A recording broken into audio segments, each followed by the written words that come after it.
Et salut tout le monde, j'espère que vous allez bien. Aujourd'hui on se retrouve pour une nouvelle vidéo. Donc une vidéo très peu originale, je vous l'admets, ce sera sur la fac. Donc pourquoi la fac? Tout simplement parce que j'y suis actuellement, ça fait déjà 1 an et demi que je suis à la fac. Donc je me disais que ce serait bien de refaire un petit parallèle entre le lycée et la fac, voir les points positifs, les points négatifs. Voilà, enfin ce qu'on a perdu, ce qu'on a gagné. Enfin on a plus perdu que gagné je pense. Quoique ça dépend les niveaux. Donc on va revoir tout ça ensemble pendant la vidéo et voilà. Alors pour ce qui est de la fac, c'est quand même un gros changement par rapport au lycée. Parce que le lycée, on est dans un encadrement plutôt strict, un emploi du temps fixe, des profs qui sont présents, parce que même si on n'a pas l'impression quand on est au lycée, quand on passe à la fac, on se rend compte que les profs étaient toujours sur notre dos au lycée, clairement. Ensuite, la superficie du lycée, c'est quand même 2 à 20 fois moins que celle de la fac. Donc au niveau du cadre, on change totalement, on passe du petit truc rikiki, notre petit quotidien tout petit là, à un truc énorme. On est des milliers, plus de 20 000 pour certaines, plus de 30 000 même, voire 50 000. Donc d'un point de vue personnel, on a beaucoup plus d'autonomie et de liberté. En clair, à la fac, on fait ce qu'on veut. Tu veux venir en cours, tu viens. Tu veux pas venir, tu ne viens pas. Après, c'est toi qui assumes derrière tes notes, tes cours, tes liens avec les profs. Oui, parce que les profs de TD se rappellent quand même de qui ont été avec eux en cours. On peut se dire aussi que par rapport au lycée, il va y avoir encore beaucoup de boulot, ou beaucoup moins d'ailleurs. Il y a des gens qui pensent qu'à la fac, on a beaucoup moins de boulot qu'au lycée. Il faut savoir que s'il n'y a plus de devoirs à la fac, genre les devoirs écrits, tout ce qui est exercice de maths, exercice de physique, etc., enfin les trucs qu'on adore, voilà, c'est ironique évidemment, on se retrouve avec beaucoup moins de devoirs, forcément, on n'a plus de devoirs à faire à la maison, mais à côté de ça, on a vraiment beaucoup de travail personnel. Faut apprendre ses cours, faut les compléter pour la plupart du temps, parce que en cours, on note ce qu'on peut. Pour ce qui est du côté personnel, on a aussi une augmentation de la maturité. Enfin, ça, c'est dans 95% des cas, parce qu'il y a quand même certaines personnes très immatures à la fac encore. Au niveau des cours, sinon on est rendu sur du marche ou crève, clairement. C'est tu arrives à suivre, tu comprends le cours, tu prends des notes dignes d'un greffier, quoi. Enfin, vraiment, c'est du haut level. Mais par contre, les cours où tu comprends rien, là, t'es un peu dans la merde, quoi. Tu fais comme tu peux, hein, tes cours, ils ressemblent un peu à un dessin de coloriage que tu faisais à 3 ans, genre un peu ce dessin-là, tu vois.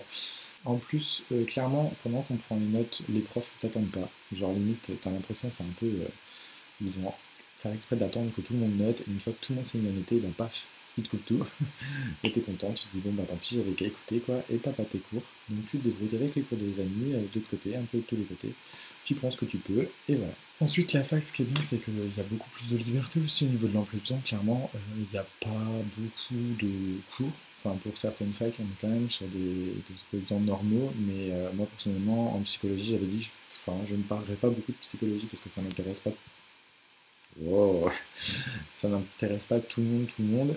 Et donc voilà, j'avais dit que je ne parlerais pas de psychologie forcément. Mais pour moi, j'ai une vingtaine d'heures de cours, en gros, par semaine. Ce qui est très peu, évidemment. On se dit qu'on peut sortir, qu'on n'en branle pas une. Oui, les psychos n'en branlent pas une. Non, ça c'est faux.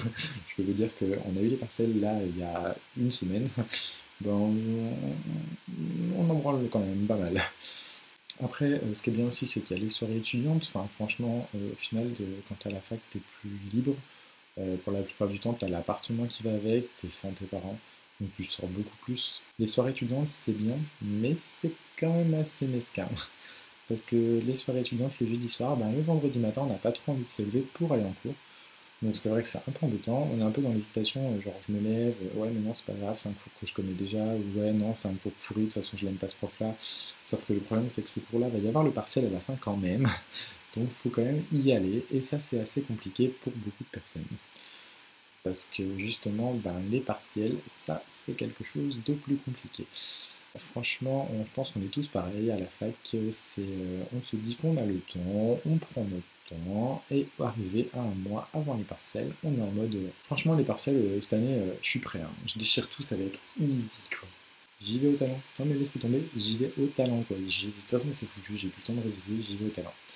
Et le matin du partiel, c'est en mode putain, c'est un Dieu qui existe, vraiment, s'il vous plaît. Il faut se l'avouer, si on stresse autant pour les partiels, c'est juste pour une seule et unique raison, c'est parce qu'on a la sélection au lycée. Clairement, on n'a pas la sélection, mais à la fac, c'est genre, t'as la moyenne, tu passes, t'as pas la moyenne, tu passes pas. Donc clairement, ça met la pression en plus au niveau des partiels.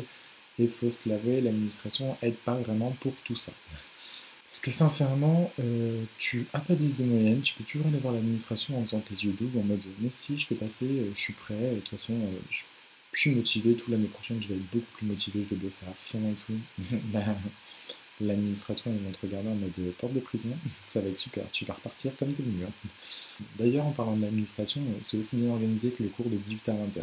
Clairement, tu arrives, soit c'est fermé, soit ils sont occupés pendant les t'as une queue de 20 mètres, tu te demandes pourquoi, tu es là en mode mais pourquoi tout le monde vient à ce moment-là? Non, c'est pas que tout le monde vient à ce moment-là, c'est que c'est ceux de ce matin qui sont encore là en fait. Donc voilà, les emplois du temps et les groupes sont souvent remaniés au niveau de la fac. Donc par exemple, nous on a eu, je sais qu'en psychologie, là on a eu notre premier groupe de TD pour le premier semestre, donc les 4 premiers mois. On a fait nos partiels et là on repart sur un nouveau semestre avec un groupe de TD totalement changé, donc plus les mêmes têtes, plus rien pareil, totalement repris à zéro quoi. L'administration, c'est un peu, tu laisses ton pote bourré faire un gâteau pour le soir, tu vois, et genre tu te rends compte au moment de manger le gâteau, quoi, que t'as un gâteau au chocolat avec 3 carottes dedans. Tu te demandes pourquoi, mais c'est comme ça. Donc voilà, c'est tout pour aujourd'hui. J'espère que je vous aurai pas trop dégoûté de la fac, parce que quand même, si je vous ai dit des côtés négatifs, il y a quand même pas mal de côtés positifs. On est avec des potes, on s'amuse, on est moins enfermé sur des blocs d'enseignement. On fait vraiment ce qui nous plaît, normalement. Ben, si jamais la vidéo t'a plu, n'hésite pas à mettre un petit pouce en l'air. Si jamais ça t'a plu, mets-en un en bas. Hein. Écoute, on a le droit de pas aimer aussi. Par contre, on se retrouvera pas la semaine prochaine, mais dans 2 semaines. Je ferai une vidéo toutes les 2 semaines. Je ne l'ai pas dit dans la première, donc c'est pour ça que je le dis maintenant. Je ferai une vidéo toutes les 2 semaines parce que au début, là clairement, je commence. Faut le temps que je m'y mette, quoi, clairement. Donc ça va être une vidéo toutes les 2 semaines pendant peut-être 3 ou 4 mois. Et après, si vraiment je suis lancé et que je me sens soutenu par vous, voilà, un petit appel indirect, je ferai des vidéos toutes les semaines. Clairement, j'ai déjà pas mal d'idées, mais aussi si vous voulez mettre des idées, n'hésitez pas en commentaire. Je regarderai tous les commentaires pour savoir les idées qui vous feraient plaisir, des vidéos qui pourraient être bêtes, des vidéos intelligentes, enfin peu importe les thèmes, j'aborderai tout et n'importe quoi. Donc voilà, je vous dis salut et à dans 2 semaines.